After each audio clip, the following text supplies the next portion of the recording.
Hello friends, எல்லோருக்கும் வணக்கம். Welcome to job update சமைச்சல். நம்ம இன்றைக்கி பார்க்கக்கூடிய டாபிக் என்னது அப்படின்னா, கலைச்சொற்களில் 10th புக்கில் புது புக்கில் இருக்கக்கூடிய எல்லா கலைச்சொற்களும் தொகுத்து ஒரே வீடியோவை நம்ம கொடுக்க போகிறோம் ஃப்ரெண்ட்ஸ். இதுக்கு முன்னாடி 6th 7th 8th 9th 4மே கொடுத்துட்டோம், 4 வீடியோஸு.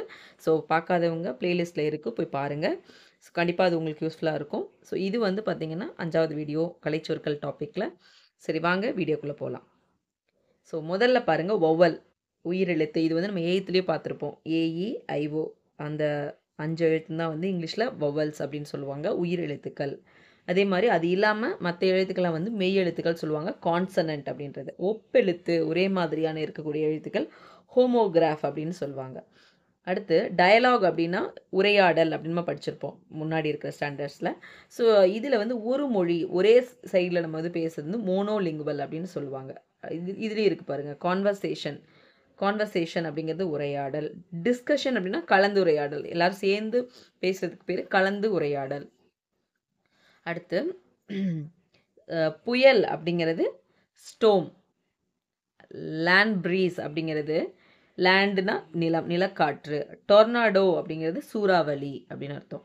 அடுத்து சீ ப்ரீஸ், சீனா நம்ம கடல், அப்போ கடல் காற்று. டெம்பெஸ்ட் அப்படிங்கிறது பெரும் காற்று, டெம்பெஸ்ட். அதுவும் டொர்னாடோ அப்படிங்கிறது சூறாவளி, டெம்பெஸ்ட் அப்படிங்கிறது பெருங்காற்று. வேர்ல்ட் வைண்ட் அப்படிங்கிறது சுழல் காற்று. இது வந்து ஒரு டிஎன்பிஎஸ்சி கொஸ்டினில் கேட்டிருந்தாங்க, உங்களுக்கு ஞாபகம் இருக்கும்னு நினைக்கிறேன். அடுத்து செவ்விலக்கியம், இது வந்து 9th இருந்துச்சு, கிளாசிக்கல் லிட்ரேச்சர். இதுவே காப்பிய இலக்கியம் அப்படின்னா எப்பிக் லிட்ரேச்சர் அப்படின்னு சொல்கிறது. இப்போ வந்து சிந்தாமணி, மணிமேகலை இதெல்லாம் சொல்கிறீங்களா, அது வந்து காப்பியம். ஸோ அது வந்து எப்பிக் லிட்ரேச்சர் அப்படின்னு சொல்கிறது. பக்தினா டிவோஷனல் லிட்ரேச்சர் அப்படின்னு சொல்கிறது. அடுத்து ஆன்ஷியன்ட் லிட்ரேச்சர் அப்படிங்கிறது என்னது, பண்டைய இலக்கியம், பழசு. அடுத்து ரீஜினல் லிட்ரேச்சர், ஒரு ரீஜனுக்கு ஒரு மாதிரி இருக்கிறது வந்து வட்டார இலக்கியம் அப்படின்னு சொல்கிறது. ஃபோக்னா நாட்டுப்புறம், ஸோ நாட்டுப்புற இலக்கியம் ஃபோக் லிட்ரேச்சருங்கிறது. மாடர்ன் லிட்ரேச்சருங்கிறது நவீன இலக்கியம். அடுத்து நானோ டெக்னாலஜி அப்படிங்கிறது மீநுண் தொழில்நுட்பம். அடுத்து பாருங்கள், ஸ்பேஸ் அப்படிங்கிறது விண்வெளி சம்பந்தம், அப்போ விண்வெளி தொழில்நுட்பம். பயோடெக்னாலஜி உயிரி தொழில்நுட்பம். காஸ்மிக் ரேஸ் அப்படிங்கிறது விண்வெளியிலேருந்து வரக்கூடிய கதிர்கள், ஸோ விண்வெளி கதிர்கள்.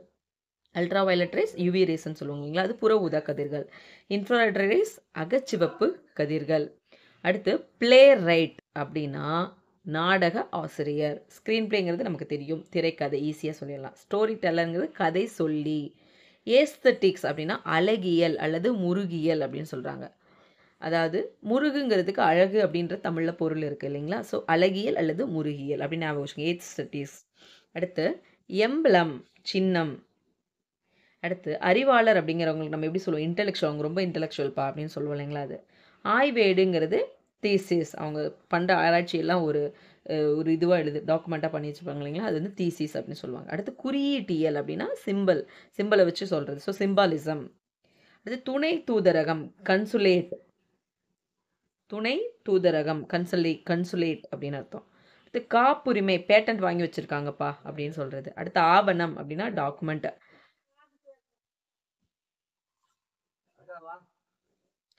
அடுத்து கில்ட் அப்படிங்கிறது வணிக குழு, இது வந்து புது வேர்டாக தான் இருக்குது, ஸோ நல்லா ஞாபகம் வச்சுக்கோங்க, கில்ட் வணிக குழு. அடுத்து பாசனம் அப்படின்னா இரிகேஷன் அப்படின்னு நம்ம படிச்சிருக்கோம் 9th. அடுத்து நிலப்பகுதி அப்படிங்கிறது என்னது, நம்ம வந்து டெரிட்டரி அப்படின்னு சொல்லுவோம், டெல்டா டெரிட்டரி அப்படின்னு நம்ம சொல்லுவோம் இல்லைங்களா, ஸோ அந்த மாதிரி நிலப்பகுதி. அடுத்து நம்பிக்கை அப்படிங்கிறது என்னது, பிலீஃப். ஃபிலாசபர் அப்படின்னா மெய்யியலாளர், ஃபிலாசபி அப்படின்னா மெய்யியலும் நம்ம சொல்லலாம், தத்துவமும் சொல்லலாம். இது வந்து தத்துவமாக பேசுகிறாங்கப்பா அப்படி சொல்கிறது. அடுத்து ரினைசன்ஸ், மறுமலர்ச்சி. அடுத்து ரிவைவலிசம், மீட்டுருவாக்கம், ரிவைவல். ஸோ இருக்கிறத மீண்டும் உருவாக்குறது, மீட்டுருவாக்கம், ரிவைவலிசம். ஹியூமனிசம் அப்படிங்கிறது மனிதநேயம். அடுத்து கல்ச்சுரல் பவுண்ட்ரிஸ், அது வந்து என்னது, பண்பாட்டு எல்லை, கல்ச்சுரல்னா பண்பாடு இல்லைங்களா. அடுத்து கேபினெட் அப்படிங்கிறது அமைச்சரவை. கல்ச்சுரல் வேல்யூஸ் அப்படிங்கிறது பண்பாட்டு விழுமியங்கள் அப்படின்னு சொல்கிறாங்க. அவ்வளோதான் ஃப்ரெண்ட்ஸ், 10th இதுவும் முடிஞ்சிருச்சு.